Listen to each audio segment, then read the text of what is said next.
this series of lessons that we are going to have from the Bible. Well, our aim is to present the basic teachings of the Bible and to present it simply and clearly, and to present the gospel in the context of the Christian worldview. By worldview, I mean also present what the Bible teaches about the origins of the world, origin of man, and what it teaches about sin, how man fell from grace, what is the need of salvation, and how Christ has accomplished that work of salvation. So I'll be taking the first lesson on creation now, and thereafter on the fall of man. So let us begin the first lesson on creation, which will be answering the questions on origins and the purpose of life, why man was created, and why are we here, and what is the purpose of all of this. So without any further delay, let's begin the first lesson. So let's begin our study on this question of the origin and what the Bible teaches about the questions on purpose and where the origin of man was from and where the origin of life on earth came from. So this is the first verse of the Bible, Genesis 1:1. In the beginning, God created the heavens and the earth. Now this verse is very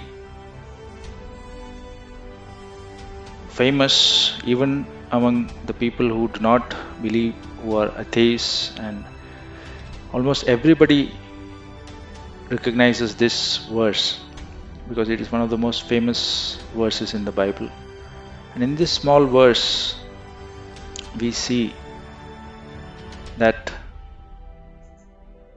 God has revealed so many things about the origin of the universe. So we see that the very first thing that we get out of this verse is that there was a beginning. There was a beginning to everything, and that beginning was initiated by God. So beginning means there was a beginning to time itself.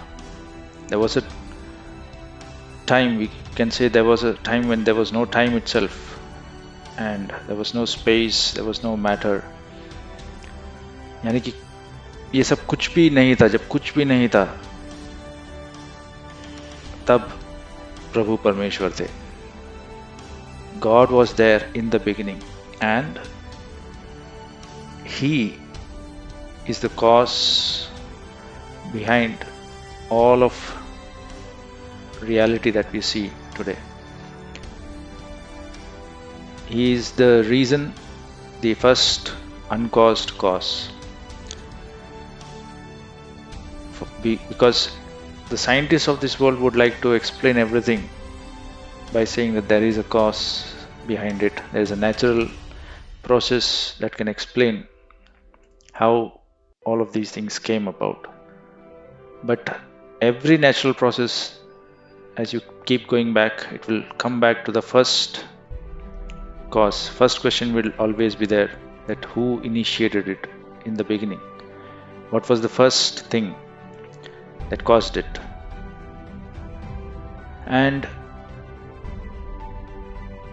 they would also accept that it is possible that God exists, but they would say that God just created and then He is no longer a part of daily human life.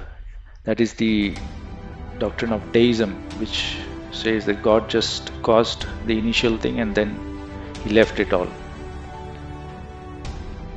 But the Bible teaches us that God is a personal God and He is involved in all of history, in all of sustenance of this earth. So in this verse we see that God is the one who created the heavens and the earth in the beginning.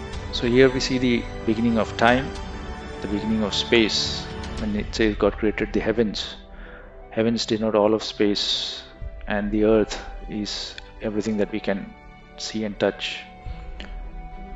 So this verse tells us that there was a beginning and it was God who was behind it. And in fact, the Bible tells many things about the cosmos that are pretty surprising if we think of them. For example, one of the oldest books of the Bible was the book of Job. And in this verse, in Job 26:7,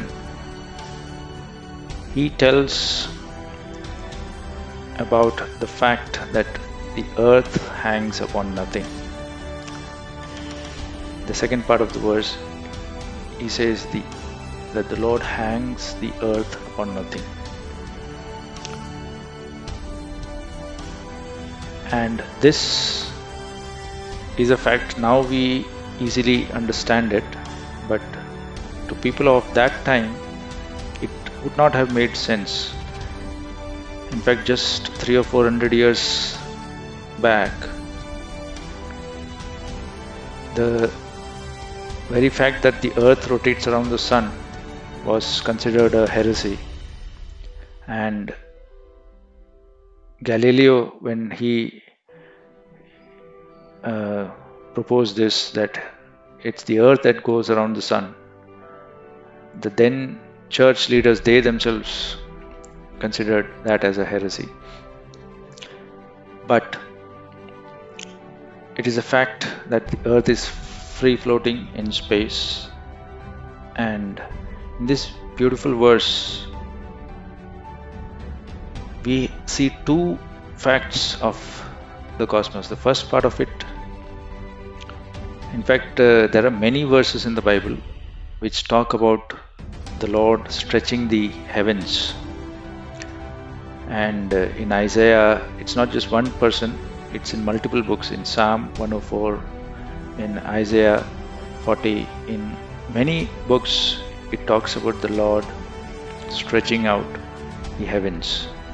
And we know for a fact now, scientists also have observed this.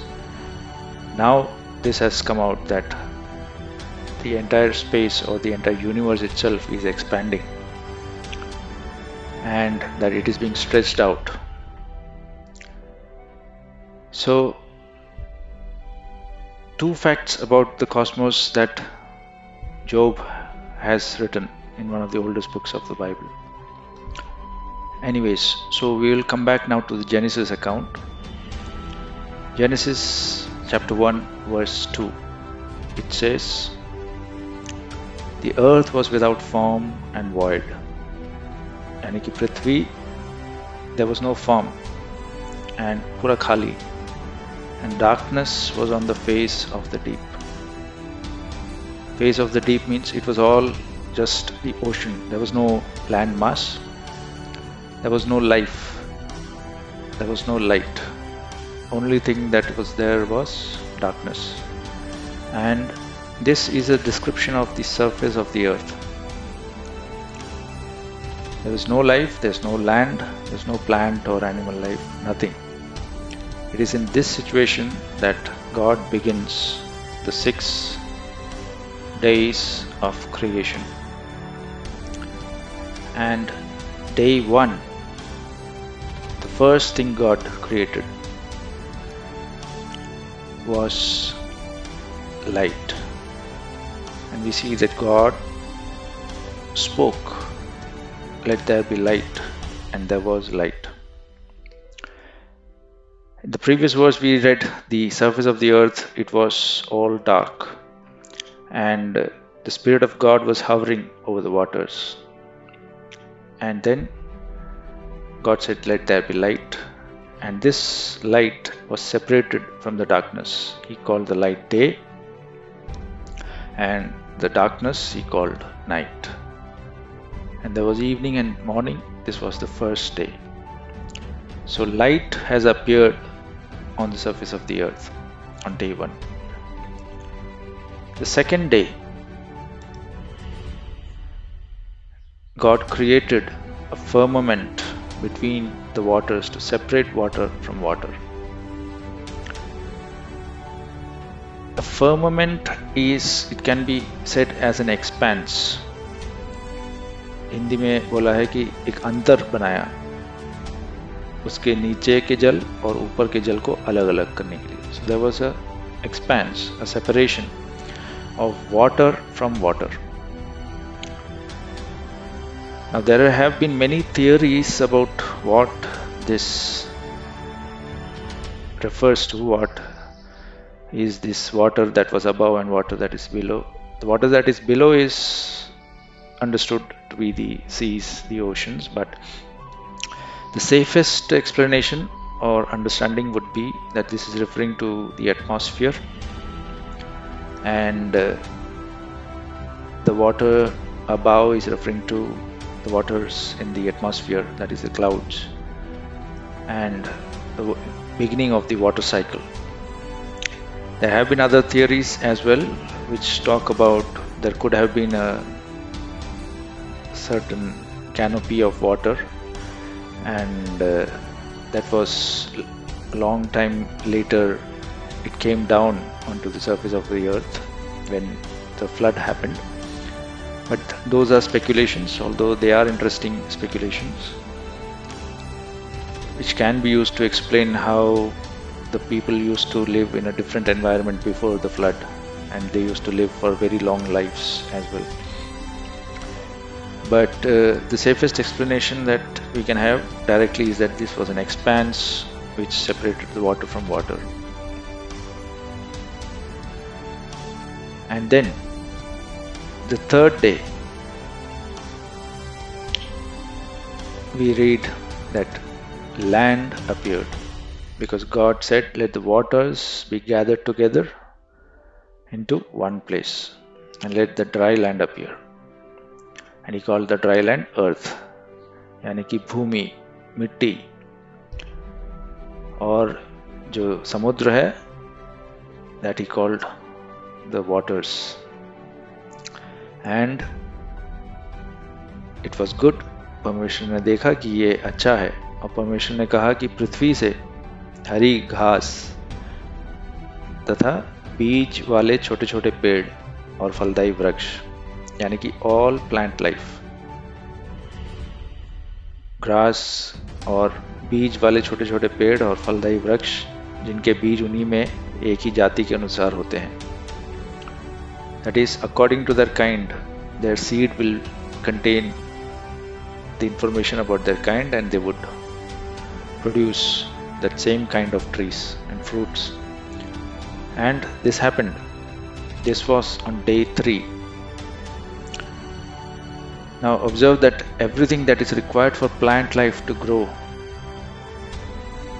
that is mitti, pani, hawa, roshni, light, all of these things were prepared on day 2, day 3 and day 1. So we had land created on day 3, water and the atmosphere on day 2, and light on day 1. So all of the land that produced vegetation, it says that God asked the land to produce the vegetation, and it produced the vegetation. After this, that was evening, and there was morning, the third day. The fourth day, God said, now there have to be lights in the vault of the sky or the firmament to separate the day from the night, and let them serve as signs to mark seasons and times and days and years. So here we see a new thing that is coming up. They are there to mark the seasons and times and the days and years. God created, it says that God made the sun, the moon, and the stars also.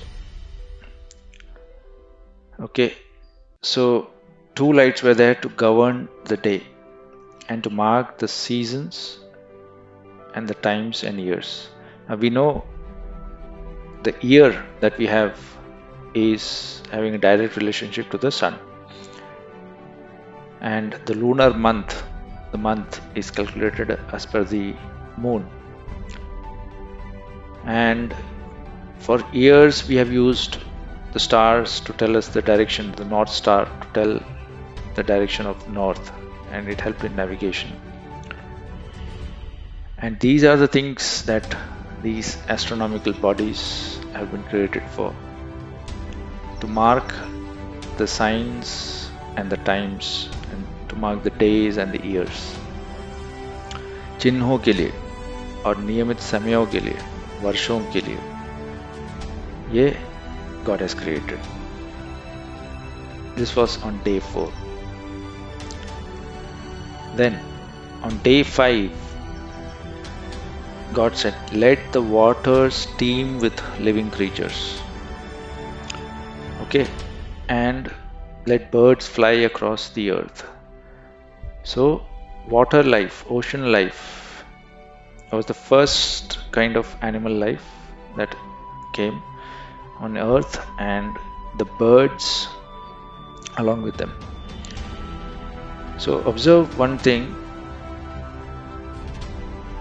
that God created all these creatures, the great creatures of the sea, and every living thing within them, and the waters teemed with all of them, all of their kinds, and God saw that it was good.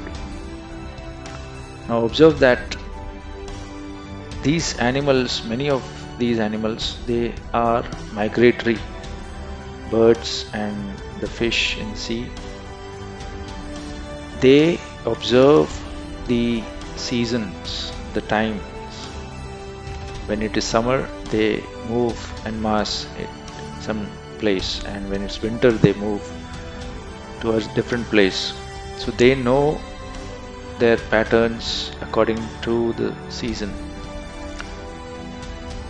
So for these animals to know these things, God has created on the previous day the indicators which tell us about the seasons, the years. And we see here how God has done it in a beautiful way, in a manner that all that is required for His creation, those things have been done on the previous days. For plants, we saw how it was done on 1, 2, and 3. And for these animals, how all their needs have been taken care of in the previous 4 days. So God blessed the animal life, ocean life, and the birds. These came first. And even in the scientific community, the fossil records, those who study, they also talk about a thing called the Cambrian explosion. This is, of course, their understanding is different, but the sequence of life is similar. We see that suddenly a lot of life forms in the ocean came up, ocean creatures.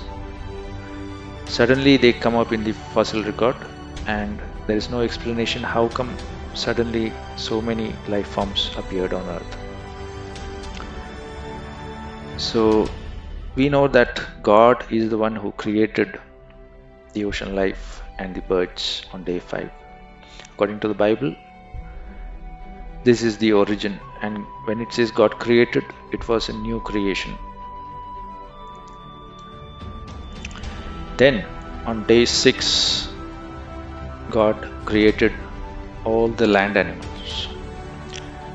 Land animals, God said, let the earth bring forth the living creatures according to its kind. the cattle and the creeping things, the beasts of the earth, each according to its kind. Okay, kind here refers what kind of animal it is. Okay, one kind can have many species.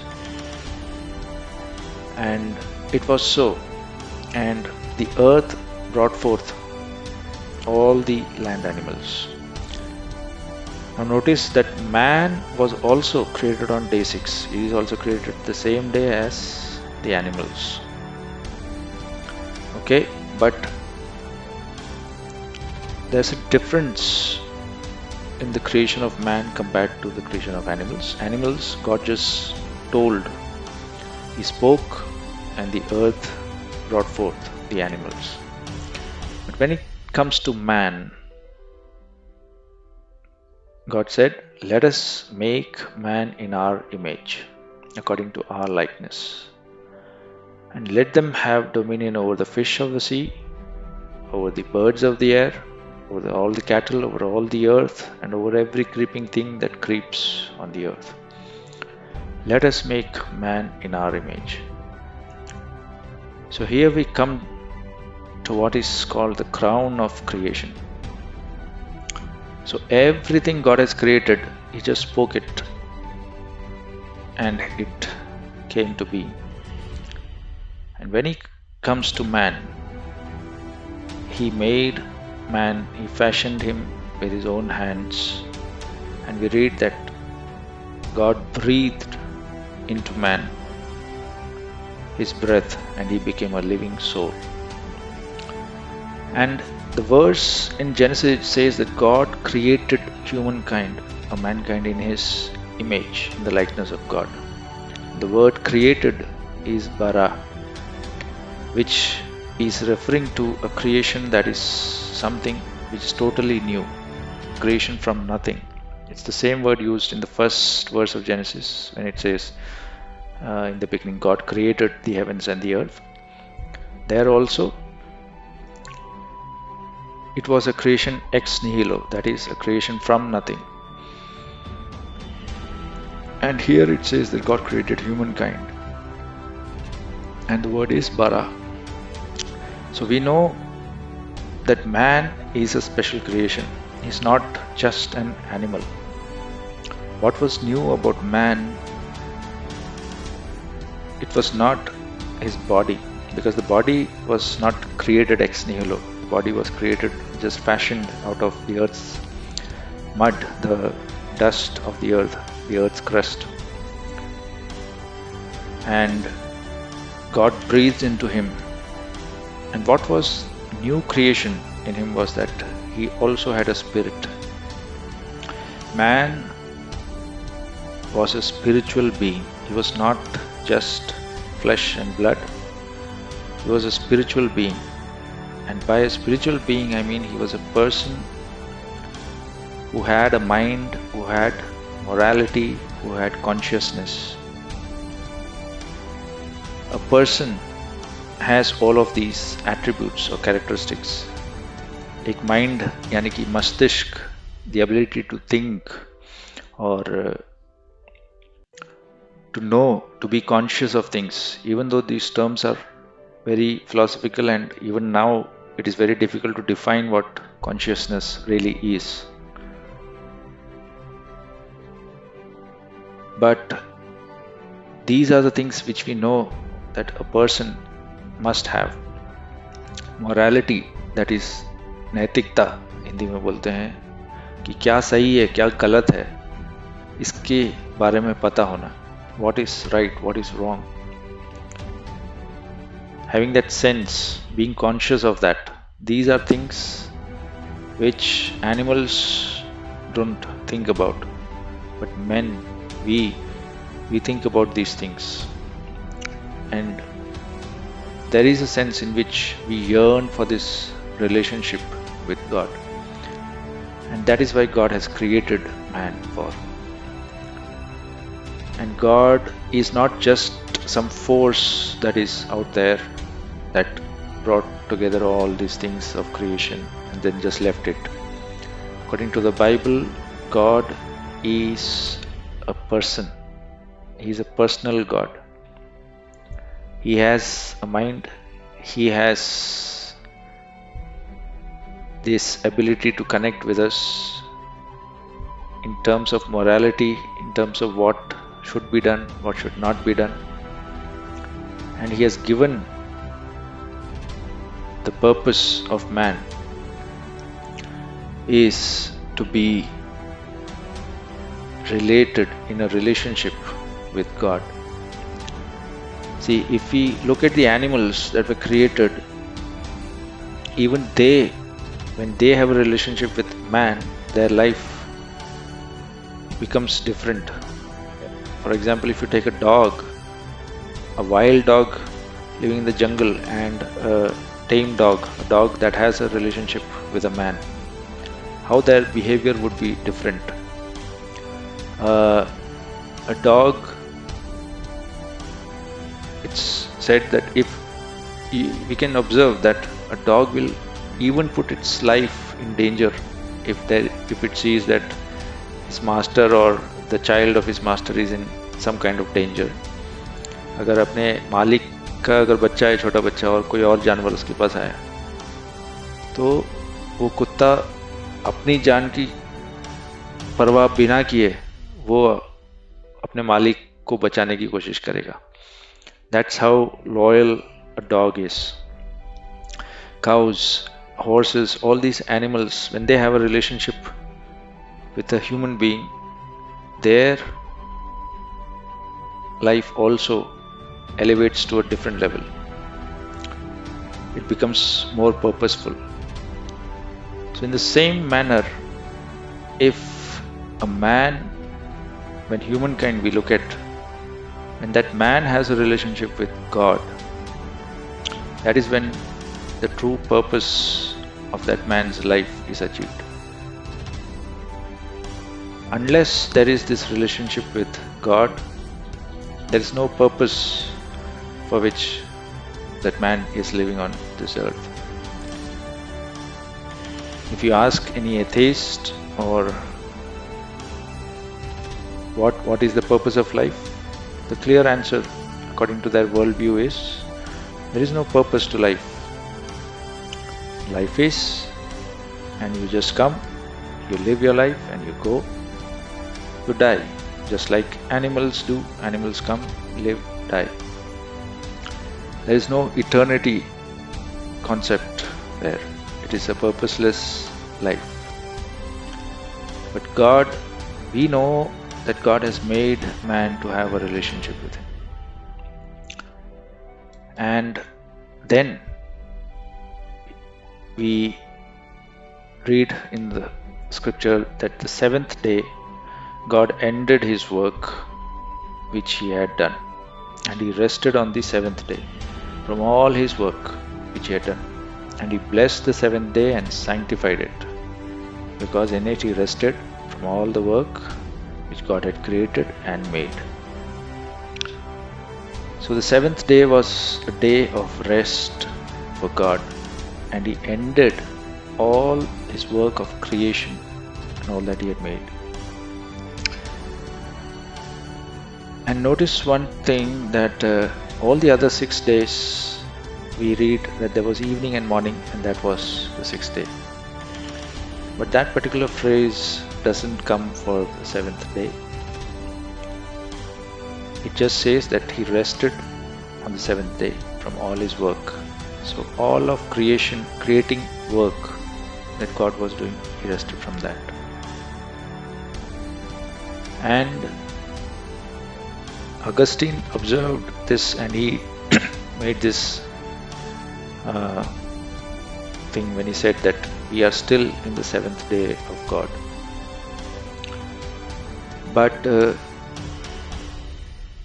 more than that, what we understand, what we get from this is this concept of 7 days or a week. It has come from God Himself. All the cultures on earth, we know that they have this concept of a 7-day week. The month and the year, we have direct relationship to the heavenly bodies according to the sun, according to the moon. We can think of year and month, but the week doesn't have any.